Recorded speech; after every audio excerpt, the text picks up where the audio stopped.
April 30 release కావాల్సిన పెద్ద shooting శరవేగంగా జరుగుతున్న విషయం అయితే అందరికీ తెలిసిందే.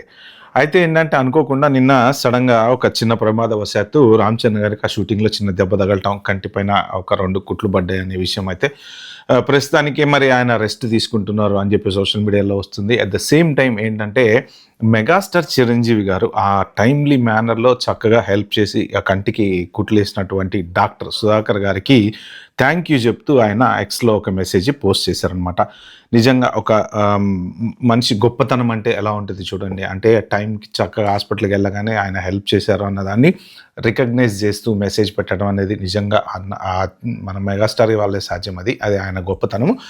At the same time Ram Charan కూడా దెబ్బ తగ్గిపోయింది, పర్లేదు, నో ప్రాబ్లమ్, నేను షూటింగ్‌లోకి వస్తా, షూటింగ్ ఆగకూడదు అని చెప్పేసి అంటున్నారట. ఇది ఏప్రిల్ 30 కల్లా ఎట్టి పరిస్థితుల్లోనూ రిలీజ్ చేయాలని. ఇంకొక పక్క ఏంటంటే షూటింగ్ ఆగకూడదు. జనరల్‌గా ఏంటంటే ఏదైనా ఒక షూటు జరుగుతూ ఉన్నప్పుడు గనక బ్రేక్ పడిందని ఫర్ ఎనీ రీజను ఆర్టిస్ట్‌లను చూసుకోవాలి, డేట్లు చూసుకోవాలి, తర్వాత సెట్‌కి సంబంధించిన ఖర్చులు చూసుకోవాలి, తర్వాత ప్రొడ్యూసర్‌కి కూడా భారం అవుతది. అంటే ఒక ప్రొడ్యూసర్ యొక్క ఆ ఫీలింగ్స్ కూడా అర్థం చేసుకున్నటువంటి గొప్ప నటుడు అనమాట రామ్ చరణ్. జనరల్‌గా టైం వేస్ట్ చేయకుండా నేను షూటింగ్‌కి వస్తా, మళ్ళీ షూటింగ్‌లో కంటిన్యూ అవుతాను అని చెప్పి చెప్తున్నాడు.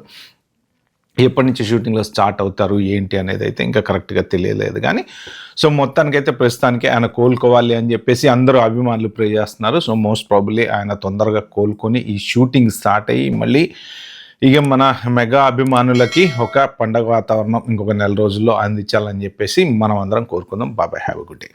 ఇలాంటి మంచి మంచి వీడియోలు నా ఛానల్లో చూడాలంటే మీరు ఏం చేయాలో తెలుసు కదా, సబ్స్క్రైబ్ చేసుకోవాలి. ఈ వీడియో మాత్రం ఒక నలుగురికి ఫార్వర్డ్ చేయండి.